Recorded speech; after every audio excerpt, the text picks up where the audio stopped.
Welcome to Draw Through the Bible. We're studying Moses and Pharaoh, the great escape. As we left the scriptures last time, we found that Joseph and his brothers were doing well in Egypt, and the whole family moved down to Egypt. Jacob and all the brothers and wives, and about 70 people moved there. And as they did, they were well taken care of, but they grew. And they grew and they grew, and many years passed by, and finally Joseph was forgotten, and the place of honor that he held, and the Jewish people that were honored, all this went away, and the Pharaoh became threatened. It was several hundred years after, 400 years after Joseph that they'd been there. So anyways, the Pharaoh was really afraid of the Jews. And so this is what he said. Then the king of Egypt said to the Hebrew midwives, one of whose name was Shiphrah, and the other Puah, when you serve as midwife to the Hebrew women and you see them on the birth stool, if it is a son, you shall kill him. But if it is a daughter, she shall live. But the midwives feared God and did not do as the king of Egypt commanded them, but let the male children live. I want to point something out here. There is a time to not obey authority. This is one of those times. There are several in the scriptures like this, and as you see in the next few verses, not only did they didn't obey, they lied. Now, lying is a sin, usually, but if you are my friend and you're a Jew, and as the second coming is approaching, and they are beginning to persecute the Jews again, and you are in my basement, you're a Jew, and they say, do you know any Jews? I will lie, and I'll have a clean conscience about it. But we have to know the ways of God to make statements like that. God shows his ways to us, and we need more than just knowing what he does. We need to know how he does things to live the exciting and adventurous life that God has for us. So the king of Egypt called the midwives and said to them, why have you done this? And let the male children live. The midwives said to Pharaoh, oh, because the Hebrew women are not like the Egyptian women, for they are vigorous and give birth before the midwife comes to them. So God dealt well. He didn't reprove them for lying or disobeying authority. So God dealt well with the midwives, and the people multiplied and grew very strong. And because the midwives feared God, he gave them families. Liars and rebellious. That's interesting. He gave them families. Then Pharaoh commanded all his people, every son that is born of the Hebrews, you shall cast in the Nile, but you shall let every daughter live. By the way, this is not a willy-nilly disobedience to authority. It's a very clear-cut moral problem that they were faced with that led them to lie and disobey. And God honored in this case. So don't think, oh, it's okay to disobey and to lie, it will help me on this test. And what? No. They were cooperating with God and saving lives. Okay, so let's go on from there. So just to put Pharaoh in number 1 there. He's very angry. Put a picture of Pharaoh with a crown on his head and an angry face. And then put marks of persecution coming. Again, we see when God blesses somebody, when God blesses, the persecution of the devil starts almost immediately. And it is universal. I mean, it happens time and time again. And put little chain next to that group of Jewish people and put the blessings coming down on them. They were being blessed by God even though they were in slavery. But now, kill all the baby boys. Throw them in the river. So we've got a mama there, the mother of Israel, put tears coming down her eyes, and the father. That's the father on the right and the mom on the left, both Jews. And we see that their son put an X over the son because they're going to kill that son. and the little girl will live, but she's not happy seeing the sadness in her family. So there was a couple who had a very handsome boy. And Exodus 2, 1 through 10 chronicles this birth of Moses.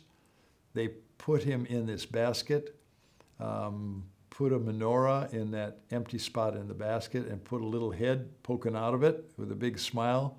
That's Moses, and his name means drawn out, because they pushed him out in the Nile, and then Sister Miriam followed the basket to see what would happen to him. And the daughter of Pharaoh was bathing in the river, and she saw this come by, and she saw that it was a Hebrew baby, but she just fell in love with Moses right away. She said, I'm going to take him for my own. And then Miriam shows up and said, do you need a wet nurse? And so Miriam goes and gets her mother, and actually the mother nursed Moses. Very interesting. Put a smile on the princess's face. And then we go to the grown Moses. He grew up as a prince in Egypt because he would be the inheritor of the throne. Because the Pharaoh didn't know it wasn't a natural daughter. So under Moses, put a upside down pyramid to represent his beard and his being in Egypt, and put a prince's crown on him, and then put some angry eyes, because he knew he was a Jew. So he was angry when he went and visited the Jews, and he saw a Egyptian really afflicting a poor Israeli or Jewish slave. And so he killed him, hid his body in the sand. And he thought, well, that'll work out just fine. Moses was about 40 years old at this time. And he went back another time, and he saw two Israel people or two Jewish people arguing and fighting. And he tried to break it up. And he said to the one aggressive person to stop it. And the aggressive person says, oh, what, are you going to kill me like you killed the Egyptian the other day? And Moses realized that he was going to be charged with killing an Egyptian, and the Pharaoh it was not going to go well with him. So he ran, left, started a new life, and was on the run, and started a new family, and was going to be the shepherd. He became a shepherd for 40 years.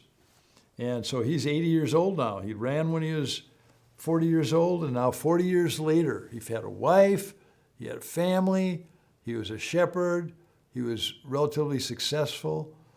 But see, he was called to be a deliverer. And he did his deliverance in the flesh. And a lot of times we know something's inside of us, we're supposed to do it. But we don't know how to follow the Spirit of God. And so we do something that matches what God's destiny is for us, but we do it in the flesh, and we make a mess of things. We witness to somebody prematurely, and they say, like I did to my sister, she says, oh, Gary, why don't you tell me I'm going to hell? So I told her, well, you're going to go to hell if you don't accept Jesus. And it was just so not right way to do it, you know? Eventually I became her hero, and she came to the Bible study and everything. So it worked out. But my first attempt at it was in the flesh, probably. And that's what we do a lot of times. We need to understand how to follow the Spirit, because Moses did not know how the Spirit of God was going to do. And anyways, but that was in him to be the deliverer. I mean, God, that was a call in his life. He probably didn't even know that was a call, but it was working in his soul. So now it was time to do it according to God's way. And he didn't want to. He was concerned. He was comfortable where he was. But he set out towards Egypt to talk to Pharaoh about letting his people go. On the way, he saw a bush that, it was a thorn bush, and it didn't burn up, but it kept burning. And so he noticed it. Now, this is one of the ways of God. Do you just keep on walking past strange things? Or do you sometimes think,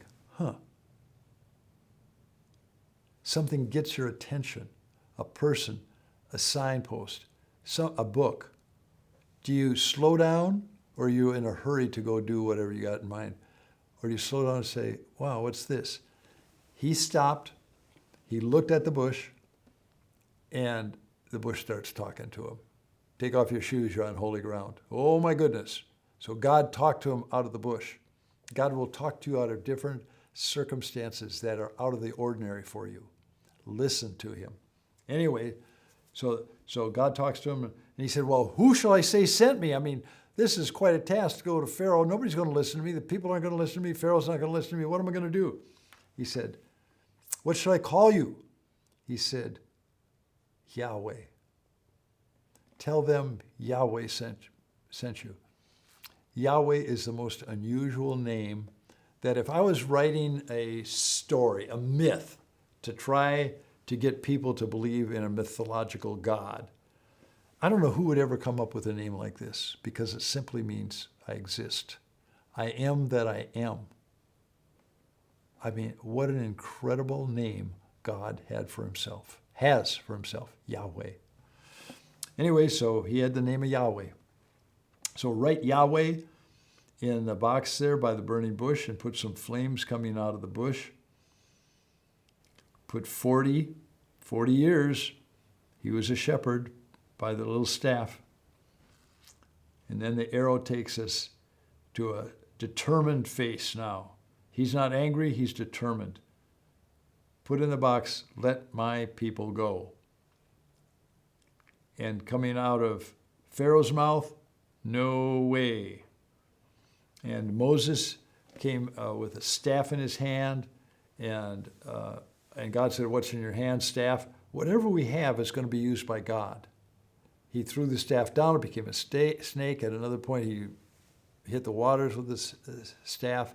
I mean, God uses what we have in our hands. So, when God tells us to do something, let me say, what do I have that might accomplish that?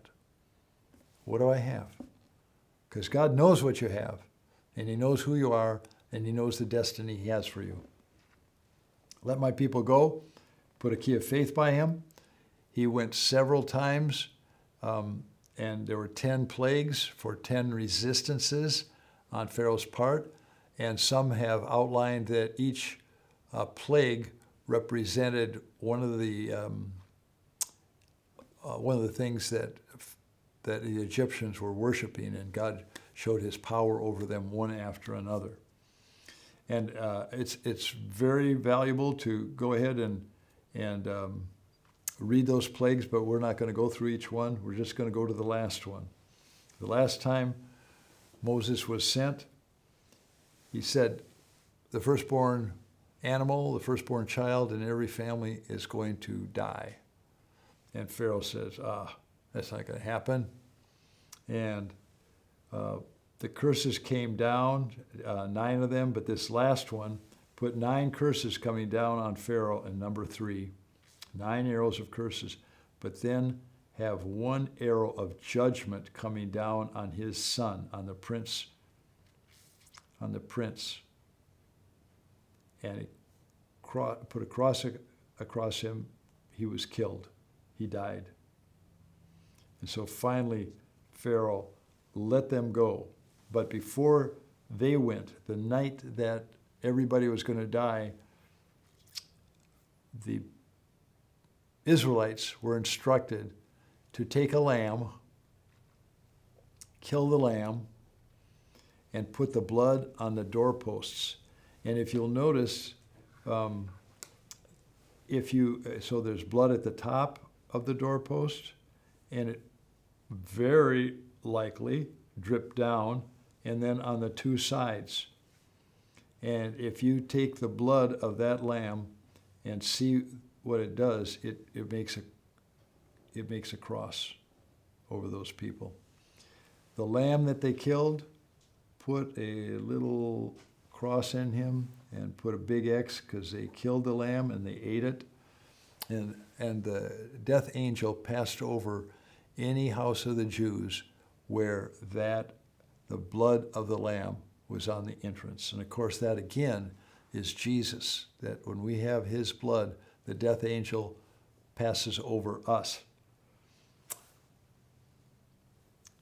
Finally, they were let go.